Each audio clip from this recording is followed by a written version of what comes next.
Our next guest changed the world of style when she founded New York Fashion Week several decades ago. And these days, she's known as the Godmother of Fashion. And now she's giving us an inside look at the industry she revolutionized. Here to talk about her new book, Fashion Lives or Fashion Lives, Fashion Icons, is the one and only Fern Mallis. Welcome to Arise. Thank you. I'm thrilled to be here. Oh, we are so lucky to have you.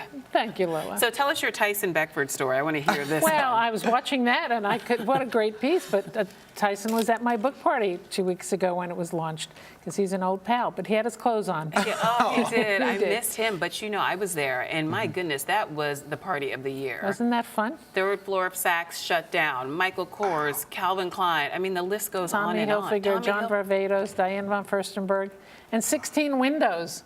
16 windows at Saks Fifth Avenue for 10 days. All there for you. What did that feel like, Fern? It was a thrill. Yeah. It was such a great culmination of all these things that I've been doing, and it's all come together through this book.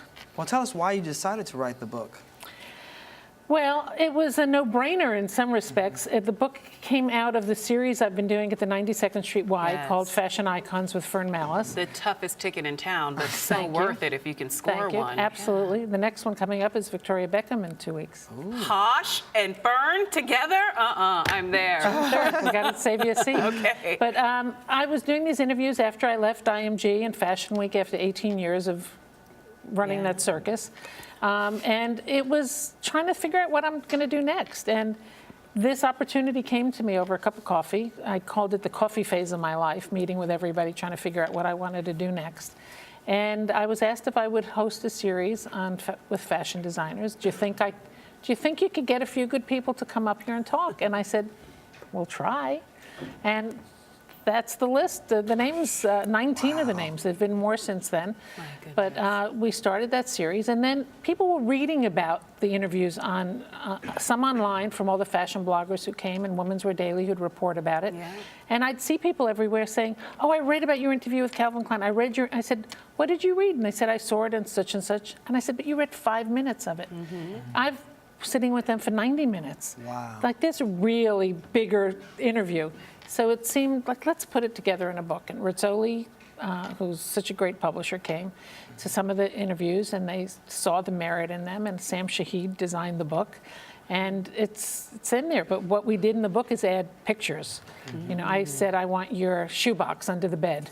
I want the baby picture. I want the picture of you growing up. I want the early pictures of your careers. Beautiful, large format pictures. So it's visual as well as readable. And they provided all access to their personal affects. Well, why do you think the ones that who had it did. Some people didn't have baby pictures, but because it supplemented the talk and because of the relationship, and there's a confidence and a comfort factor that has come out of these interviews with me. They trust me, and I'm not there to expose some nasty thing about them. I want to share their lives, the story, how these people, how they become who they are, how they grow these businesses. And you featured everyone from Oscar de la Renta to Tom Ford. How'd you go about narrowing it down to 19? Well, the first 19 that made the book in time for us to do a book. Okay. But since then, I've done Valentino and Tim Gunn and you know, and Terry Egan's on her great book, Hijacking the Runway. So does that mean you're going to be coming out with a second edition? What are you going to do with all these other interviews? Absolutely, volume 2. It'll take another year or two to get the next 20 up, but why not? Yeah. So how do you get these designers to open up, Fern? Because you got a little bit of Barbara Walters in you, don't you? And I got a few people crying on the stage, and I didn't mean to.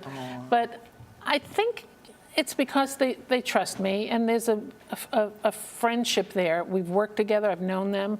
But although there are some people that I didn't know as well. But I think when I start at the beginning, and I ask very simple questions, I talk about their birth dates, I talk about their horoscope, which to me is like a bar opener. You know, it's like, what's your sign? Yeah, so you're a Scorpio. And then I ask about mom and dad and their siblings and where they were born and what did the house look like. Tell me what your bedroom looked like. Tell me, you know, your friends at school. What did you do? How did you like creative things? What impacted your life? They talk about their grandmothers. Most of them were impacted by the grandmothers, were a huge influence. Really? Remarkably. But when you start talking about those things, they Shout out to the grandmothers. Yes, absolute shout out to Grandma.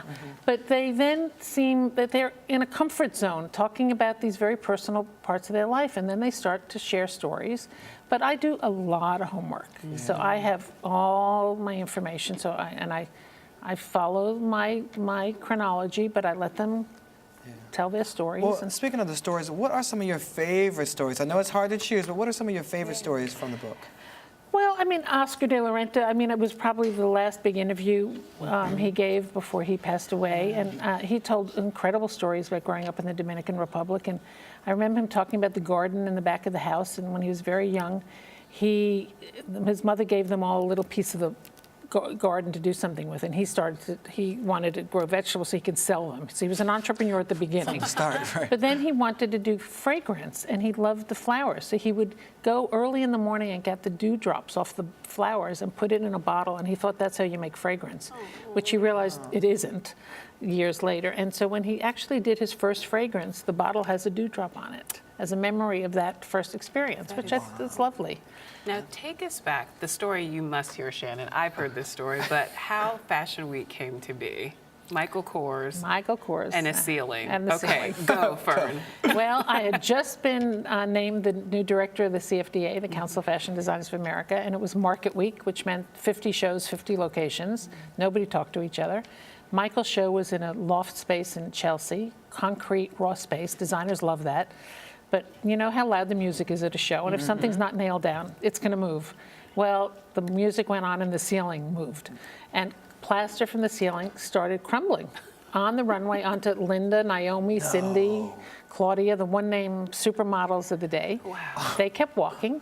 But when the plaster landed in the laps of the editors in the front row, Carrie Donovan from the Times and Susie Menkes, they wrote the next day that we live for fashion, we don't want to die for it. So Don't true. you love that story? Nobody remembered what that collection was. They were looking for emergency exits. Right. And I said, I think my job description just changed, and it became a mission to look for safe, sound places for American designers to put their collections on, and it leveled the playing field for the world. And some of those places have changed around New York City recently. How do you think that Fashion Week has evolved over the years, and what do you think of it today? Well, it's evolved into a world-class event that brings close to $900 million into New York's economy, first of all. It's put the American fashion designers on the map, square and center, right where they belong with their talent. And Fashion Week is when everything happens in New York. Every restaurant waits to open for Fashion Week. Every club waits to open for Fashion Week. Everything happens around Fashion Week. And that's all very exciting. But what's a little scary coming up is that there's no more centralized venue.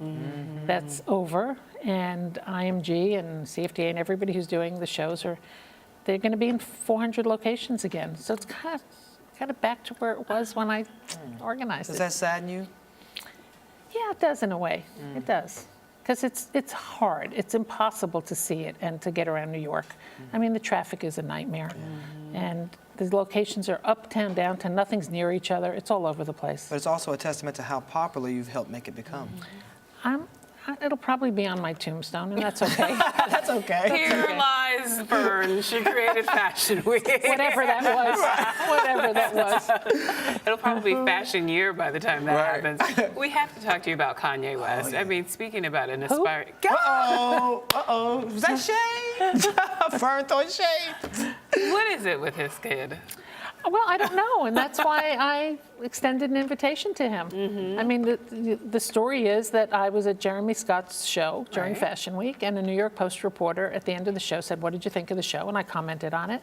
She said, "What do you think of Kanye, who was in the front row with all his hoopla and people?" And I said, "I'm kind of over Kanye West."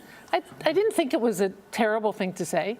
And she said, "Why?" And I said, "Well, I'm not a fan of his music, and his attitude and agenda just not my style." Well, God knows, from Page 6, that went viral around the world. Sure did. I was shocked. I never anticipated that. And I'll say 99% of the responses were, "Team Fern, we're with you. Thank God somebody said it." And then there were a few who were like, how dare you say that about him?